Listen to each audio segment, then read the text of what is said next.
गणेश चतुर्थी की आप सभी को बहुत बहुत शुभकामनाएं। साल 2025 में 27 अगस्त दिन बुधवार से गणेश चतुर्थी के व्रत के साथ ही गणेश उत्सव प्रारंभ हो रहा है और इस दिन भक्तगण बप्पा को अपने घर पर लाते हैं। और अगर आप भी गणेश जी को अपने घर पर विराजमान करने जा रहे हैं तो आज के इस वीडियो में आपको गणेश स्थापना के शुभ मुहूर्त, स्थापना की विधि और कुछ आवश्यक नियमों के बारे में बताएंगे। गणेश स्थापना का शुभ मुहूर्त इस बार कब से कब तक है? वैसे तो इससे पहले की कई वीडियो में बताया गया है, लेकिन आज हम पहले जानेंगे स्थापना विधि और अन्य बातों के बारे में, और वीडियो के अंत में आपको स्थापना मुहूर्त के बारे में भी बताएंगे, इसलिए वीडियो को पूरा देखिएगा। तो गणेश जी की स्थापना करने से पहले आपको 1 या 2 दिन पहले या कुछ दिन पहले किस तरह के गणेश जी आपको अपने घर पे स्थापित करने हैं, किस रंग के, किस कंडीशन में बैठे हुए या खड़े हुए आपको गणपति लेकर आने हैं, आपको ध्यान में रखना है। बहुत से भक्त एक आधे दिन पहले ही गणेश जी का चुनाव कर लेते हैं और फिर शुभ मुहूर्त में धूमधाम से स्वागत के साथ गणपति बप्पा को अपने घर पे ले आते हैं। अपने घर पे स्थापित करने के लिए बहुत बड़ी मूर्ति लाने के बजाय मध्यम आकार की मूर्ति लाना शुभ माना जाता है, जिसे आप आसानी से स्थापित भी कर सकें, क्योंकि वास्तुशास्त्र के अनुसार घर में ज्यादा बड़ी मूर्ति स्थापित करने से स्थान का संतुलन बिगड़ता है। गणेश जी की सफेद या सिंदूरी रंग की प्रतिमा बहुत ही शुभ मानी जाती है। प्रतिमा बैठी हुई मुद्रा में हो, जिसमें सूंड बाईं और दाईं हुई हो, और ये सुख, समृद्धि और शांति का प्रतीक मानी जाती है। और प्रतिमा के साथ में भगवान का वाहन मूषक भी होना चाहिए। गणपति का एक हाथ आशीर्वाद की मुद्रा में हो तो दूसरा हाथ में मोदक या लड्डू होना चाहिए। ऐसी प्रतिमा को घर पे लाना शुभ माना जाता है। गणपति बप्पा की प्रतिमा घर पर लाते समय उन्हें लाल या फिर पीले वस्त्र से पूरी तरीके के ढक कर लाएं, और उनके नेत्रों पर भी चाहे तो आप पट्टी बांधकर लाएं। जब श्रृंगार अभिषेक हो जाए उसके बाद उनके नेत्रों की पट्टी हटा सकते हैं और विधिवत पूजा और आरती आदि कर सकते हैं। प्रतिमा को हमेशा किसी थाल में या चौकी पर रखकर ही घर के अंदर लेकर आना चाहिए। बप्पा को घर में लाने से पहले ही आपको मंडप आदि भी घर में जहाँ पे भी हो सजाना चाहिए। उसकी तैयारियां आप करके रखें, जो भी आवश्यक पूजन सामग्री है उसकी व्यवस्था करके रखें। अब जहाँ पर भी आपने पूजा के लिए मंडप बनाया है वहां पर आसन पर चटाई बिछाकर बैठ जाएं। सबसे पहले हाथ में कुशा और जल लें, फिर मंत्र बोले, ओम अपवित्र पवित्रो सर्वव्याथा गतो अपविवा। फिर जल को अपने ऊपर और पूजा की सभी वस्तुओं पर छिड़कें। इसके बाद 3 बार आचमनी करें। आचमन करते समय अपने बाएं हाथ से आचमन से लेकर दाहिने हाथ में जल रखें और ओम केशवाय नमः, ओम नारायणाय नमः, ओम माधवाय नमः, ओम ऋषिकेशाय नमः का जाप करें। इसके बाद आचमनी वाले जल को अपने मुंह में डालें, फिर हाथ धो लें। इसके बाद जिस स्थान पर आपको गणेश जी की पूजा करनी है वहां पर कुछ अक्षत रखें। अखंडित चावल जिसे कहते हैं, कुछ लोग स्वास्तिक बनाते हैं, कुछ लोग डायरेक्ट थोड़े से अक्षत वहां पर रख देते हैं, जिसके ऊपर गणपति जी की प्रतिमा को विराजित किया जाता है। चाहे तो आप अबीर गुलाल से रंगोली भी बना सकते हैं। अब भगवान गणेश जी की प्रतिमा को उत्तर पूर्व कोने में स्थापित करना चाहिए। अब गणपति बप्पा को गंगा जल से स्नान कराएं। इसके बाद गणपति बप्पा की मूर्ति के बगल में दाएं और बाएं में रिद्धि सिद्धि यानी उनकी पत्नियों को भी विराजित करें। अगर आपके पास माता रिद्धि सिद्धि की तस्वीर या प्रतिमा नहीं हो तो उनकी जगह पे आप उनके प्रतीक के रूप में सुपारी भी रख सकती हैं। भगवान की प्रतिमा के दाहिने और कलश रखें और उसमें शुद्ध जल, जिसमें गंगा जल मिलाकर भरें। इसके बाद हाथ में अक्षत और पुष्प लेकर गणपति बप्पा का ध्यान करें।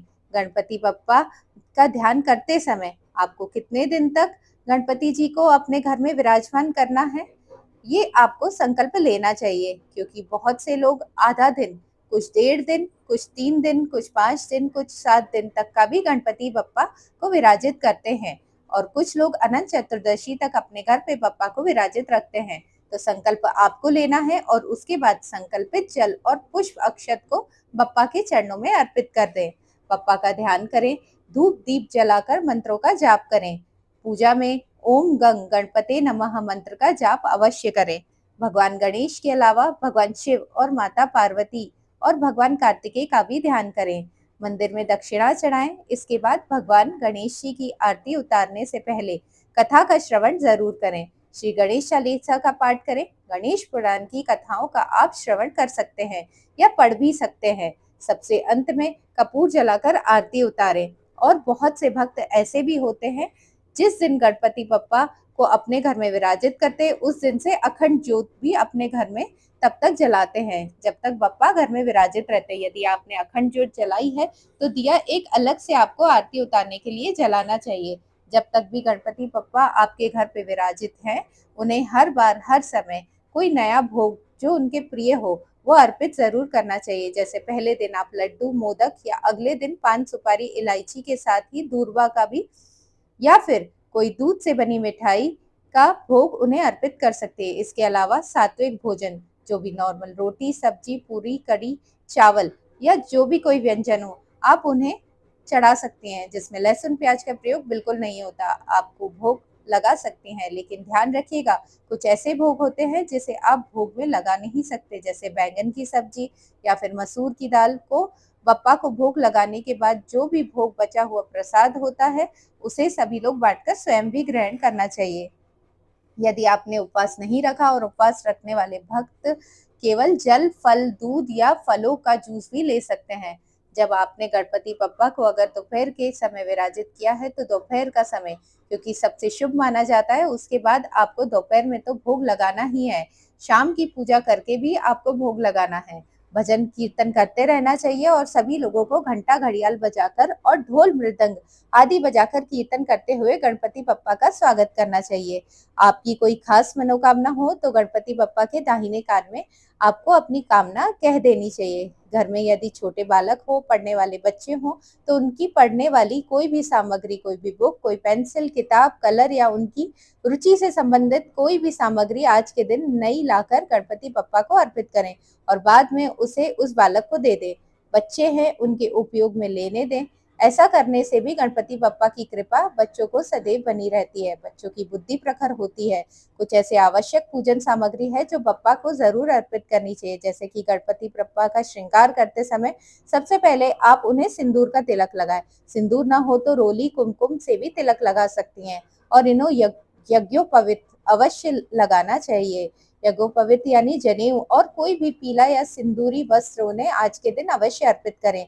बिना वस्त्र के पूजा या स्थापना समर्पण नहीं होती। गणपति बप्पा के साथ साथ उनके वाहन मूषक का भी जो पूजन नहीं करता या भूल जाता है तो उनके वाहन पर को इस दौरान यदि कोई भी गणपति बप्पा के साथ साथ उनके वाहन मूषक का जो पूजन नहीं करता या फिर भूल जाता है या उनके वाहन को इस दौरान यदि कोई सताता है या किसी भी प्रकार की कोई पीड़ा, कोई कष्ट पहुंचाता है तो उनके द्वारा की गई स्थापना मनोव्यर्थ हो जाती है और की गई पूजा पाठ या रखे हुए उपवास का फल भी नष्ट हो जाता है। इसलिए भूल से भी आप उनके वाहन मूषक को किसी भी प्रकार का कोई भी कष्ट न पहुंचाए। बप्पा की स्थापना करने के बाद उन्हें घर में कभी भी अकेले ना छोड़े, यानी घर के बाहर से ताला लगाकर बंद करके ना जाएं। जब तक बप्पा आपके घर में विराजित हैं, वहां पर शुद्धता या पवित्रता का ध्यान रखें। घर में केवल सात्विक भोजन कराएं। लहसुन, प्याज, मांस, मदिरा, नशा, किसी भी प्रकार का ऐसा अशुद्ध सामग्री वहां पर न जाए और न ही ऐसा व्यक्ति घर में प्रवेश करे। हमेशा भोग लगाने के बाद प्रसाद सभी लोगों में बांटे और आरती सभी लोग मिलकर उतारे। तभी गणपति बाप्पा अपने सभी भक्तों के कष्ट हर लेते हैं और उन्हें सुख समृद्धि का आशीर्वाद देते हैं। यदि आपसे कोई गलती पूजा में हो जाए तो सबसे अंत में क्षमा याचना भी जरूर मांगे। पूजा में यदि कोई विधि आपकी राह में रह गई हो, कोई सामग्री विशेष अर्पित करना भूल गए हो तो विसर्जन करने से पहले भी आप उनका पूजन विधिवत कर सकते हैं। अब जानिए स्थापना मुहूर्त के बारे में। गणेश स्थापना केवल 27 अगस्त के दिन बुधवार को ही की जाए और इस दिन रवि योग बन रहा है जो कि 57 मिनट से 6:10 तक रहेगा और विजय मुहूर्त दोपहर 2:31 से 3:22 तक रहेगा। कोशिश कीजिएगा कि चतुर्थी तिथि समाप्त होने से पहले पहले तक आप गणेश जी की स्थापना कर लें। यदि आप इस समय स्थापना न कर पाए तो फिर गोधूली मुहूर्त में भी आप स्थापना कर सकती हैं और गोधूली मुहूर्त शाम 6:48 से 7:10 तक रहेगा। तो इन 3 शुभ मुहूर्तों में आप जिसमें से भी गणेश जी की स्थापना कर सकते हैं। अब जानते हैं अब जानते हैं चंद्रोदय के समय के बारे में। तो 27 अगस्त दिन बुधवार को व्रत खोलने और चंद्रमा को अर्घ देने का समय केवल रात को 8:57 तक ही रहेगा, क्योंकि इसके बाद चंद्रमा अस्त हो जाएगा। ध्यान रखिएगा, चंद्रमा को बिना देखे ही आपको अर्घ देना होगा और पूजन करना होगा। 27 अगस्त बुधवार को सूर्योदय होगा सुबह 6:11 पर और सूर्यास्त होगा शाम 6:45 पर। व्रत ब्रह्म मुहूर्त से ही प्रारंभ हो जाएगा और ब्रह्म मुहूर्त सुबह 6:35 से 5:23 तक रहेगा। शुभ योग इस दिन दोपहर 12:35 तक रहेगा। बाद में शुक्ल योग प्रारंभ हो जाएगा। हस्त नक्षत्र सुबह 6:04 तक रहेगा। बाद में पूरा दिन नक्षत्र रहेगा और भद्रा इस बार सुबह 5:57 से प्रारंभ होगी, जो कि दोपहर 3:44 पे समाप्त होगी। राहु काल दोपहर 12 बजे से 1:30 बजे तक रहेगा। इस बार चतुर्थी पर भले ही भद्रा लग रही है, लेकिन भद्रा का वास पाताल लोक में होने के कारण ये भद्रा पृथ्वी पर अशुभ नहीं मानी जाएगी। तो ऐसे में आप गणेश जी की स्थापना शुभ मुहूर्त में कर सकते हैं, पूजा पाठ भी कर सकते हैं। और जो भी श्रद्धालु इस बार 26 अगस्त मंगलवार को रखना चाहते हैं व्रत, उनके लिए बता दें कि इस बार सर्व सिद्धि योग इस दिन बन रहा है और चंद्रास्त का समय रहेगा रात 8:37 पे, यानी रात को जो पूजा है चंद्रमा को अर्घ देने के, वो इस समय की जाएगी। इसके बाद से चंद्रमा अस्त हो जाएगा और चंद्र दर्शन वर्जित का जो समय है वो 26 अगस्त मंगलवार और 27 अगस्त बुधवार को, वो दोपहर से लेकर रात को, जब तक चंद्रमा अस्त नहीं होते तब तक आपको चंद्रमा की ओर नहीं देखना है। अनंत चतुर्दशी के अवसर पर गणेश विसर्जन किया जाता है और इस बार अनंत चतुर्दशी 6 सितंबर दिन शनिवार को है। और इस बार एक सवाल लोगों के मन में उठ रहा है कि गणपति बप्पा को हम कितने दिन स्थापित रखना चाहिए। तो शास्त्रों के अनुसार ये चीज परंपरा, आस्था और आपकी सुविधा पर निर्भर करती है कि आप कितने दिनों तक गणपति बप्पा को अपने घर में स्थापित करना चाहते हैं।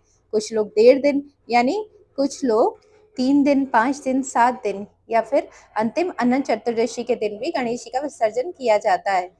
इन दिनों में विसर्जन मुहूर्त के बारे में बताते हैं। अनंत चतुर्दशी के दिन गणेश जी विसर्जन का प्रातः काल का मुहूर्त है 7:36 से 9:10 तक रहेगा। अपराह्न मुहूर्त दोपहर 12:19 से 5 बजे तक 2 मिनट तक रहेगा। सायकाल मुहूर्त शाम 6:37 से 8:20 तक रहेगा। रात्रि विसर्जन मुहूर्त रहेगा रात को 9:28 से 10:50 तक। 1.5 दिन बाद गणेश जी का विसर्जन का शुभ मुहूर्त इस प्रकार रहेगा। पहला मुहूर्त दोपहर 12:22 से 3:35 तक। दूसरा मुहूर्त शाम 5:11 से 6:47 और तीसरा मुहूर्त 6:47 से रात 9:35 तक। और 1.5 दिन स्थापना करने के बाद विसर्जन किया जाएगा 28 अगस्त दिन गुरुवार को। तो तीसरे दिन गणेश विसर्जन 29 अगस्त दिन शुक्रवार को किया जाएगा और सुबह 5:58 10:46 तक, या शाम को 5:10 से 6:46 तक, या फिर रात को 9:34 से 10:58 के बीच आप विसर्जन कर सकते हैं। 5वें दिन गणेश विसर्जन 31 अगस्त दिन रविवार को किया जाएगा और विसर्जन का शुभ मुहूर्त सुबह 7:34 से दोपहर 12:21 तक रहेगा। इसके बाद दोपहर 1:57 से 3:32 के बीच में और फिर शाम को 6:44 से रात को 10:57 के बीच में आप विसर्जन कर सकते हैं। 7 दिन वाले गणपति जी का गणेश विसर्जन 2 सितंबर मंगलवार को होगा, जिसका समय सुबह 9:10 से दोपहर 1:56 तक रहेगा। इसके बाद दोपहर 3:31 से 5:06 तक रहेगा और रात में 8:06 से 9:31 के बीच में आप विसर्जन कर सकते हैं। ये थी आज की वीडियो। अगर आपको पसंद आई हो तो मेरे वीडियो को सब्सक्राइब कीजिएगा, चैनल को लाइक कीजिएगा।